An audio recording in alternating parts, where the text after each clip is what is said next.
You next, Daniel. I think before I say my proper one, I think an honourable mention is definitely Ice Cube's War of the Worlds. Oh, I haven't watched that. I haven't watched it. That movie is, I'd say honourable mention because like it's kind of like one of those movies where it's so bad. How did they even convince Ice Cube to do that? It was his movie. Oh God.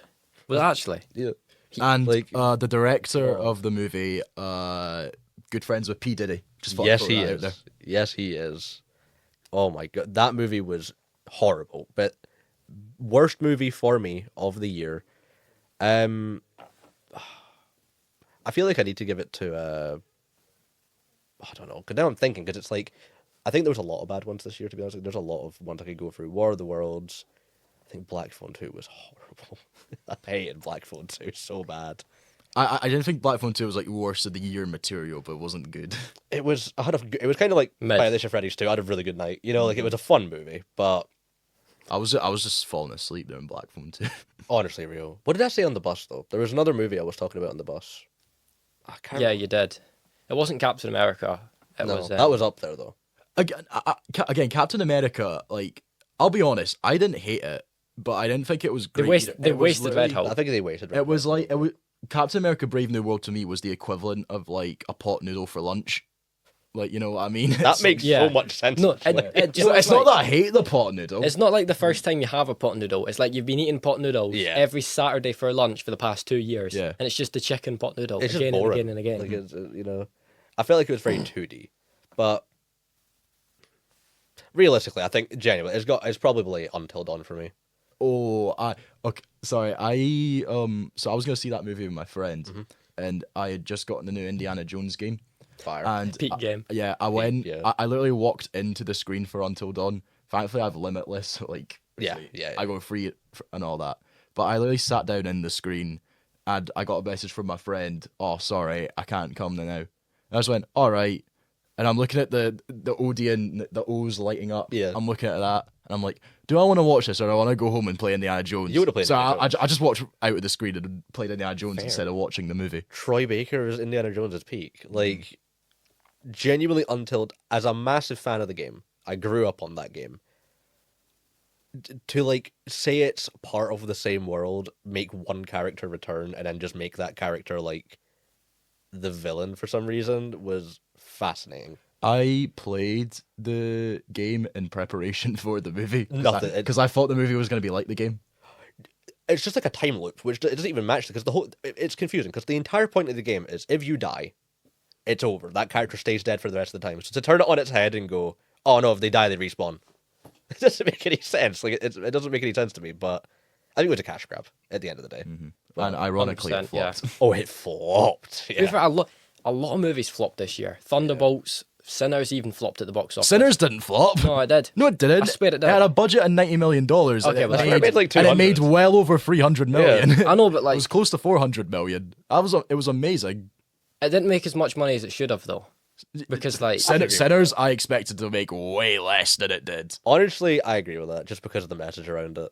Not even that, but just original movies of that scale with directors like True. Ryan Coogler and Michael B. Jordan have become like they're one of the last few sort of director actor duos who can sell the movie. I agree. But then it's like you look at Caught Stealing, which had Austin Butler, Zoe Kravitz, and all these big actors, directed by Darren Aronofsky, who has a fair amount of good box office history. Had Bad Bunny in it.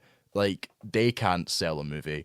It's just so inconsistent. But there's that rare team that can do it. And Ryan Coogler and Michael B. Jordan seem to have Fair found enough, that. yeah. I just anything Michael B. Jordan's in, bro. Like genuinely, I love him. also when you said Austin Butler, I cannot picture him doing anything other than Elvis. Honestly, Genuinely. real. I just, Honestly. whatever movie he's in, if he's in like a horror You- movie, you I not just picture seen- him like like doing the Elvis impression. Just fit, just The move you oh, just hit. just like our beloved Fade Ralph. He comes out just doing the Elvis boogie.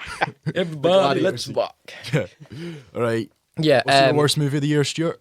And once again, I'm not going to say, because obviously Daniel's gone with like, these movies were absolutely crap. And Luke's gone more along the lines of, I was so disappointed in it. Yeah. This has to be it. And I'm going to go with what Luke's kind of done. And the movie I was most disappointed in was Wicked for Good. It's It was, scary. it was crap. And it's mainly because the hype for that movie was through the roof. I agree. And then what they did with that movie, literally the ending of the movie, and this is literally my analogy of it. You know those old toilets from like the 15th century where it's literally just a hole in the floor? Yeah. What they did was they took the Wizard of Oz film, which was made like 80, 90 years ago, and that's a masterpiece. And they put that underneath the toilet, underneath the dunny. And what they did was they just took a big steaming crap on the Wizard of Oz with Wicked for Good.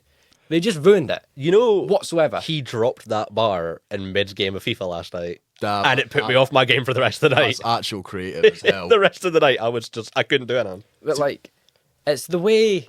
First of all, like the characters in it as well. Like Elphaba was just like, and then the main part of the Wizard of Oz is her death. Yeah. And like the whole point of like the Scarecrow, she's trying to kill the Scarecrow, and then the Scarecrows turn out to be Fievel, and at the end they're running off, like, and she's not actually dead. What? Like the Yeah. entire Wizard of Oz film. Literally, like every scene that the witch came in, she was on the roof where the Tin Man. She was chucking fire at the Scarecrow. Yeah. She was trying to kill the guy. She was actually trying to waste him. When she sent the monkeys in, they ripped him into like 5 pieces. Genuinely. And then all of a sudden, they're lovebirds again. Like, Yeah. and also very inconsistent. the Tin Man as well. He just kind of like That infuriated me Yeah, the yeah. most. I'll let you say, but like, the Tin Man just kind of got really angry. And he literally just went, "We're gonna pillage the witch's castle." No. See, one thing. This is a side note, but I've been getting bombarded with the Ethan Slater. Have you seen him as like Yeah. SpongeBob? Yeah. It's Oh my I God. saw one meme that was like, when your wife's just given birth, but your work wife also wants to hit. It's like, this kind of day. Couldn't get much. But nah, like, see that scene with the Tin Man when he turns. That's probably the angriest I've been in a movie all year. I could agree with Because it's like, he's in the fucking room. He can hear her cast the spell. Yeah. Like, he's as close as I am to you, and he can hear his psychotic lover. Like, well, We I can- mean, I would say fair. She was quite a complicated character. It was, no one was perfect in that Yeah. Yeah, relationship. for sure. But, like, he can literally hear her do it. And then, obviously, Alpha was like, no, don't. And Alpha has to counter it. And as he comes out as the Tin Man, bro's got a fucking tomahawk. And he's, Genuinely. And he's Where like, did you pull that from, by the way? and he's, I don't know, he just fucking molded it. I don't know.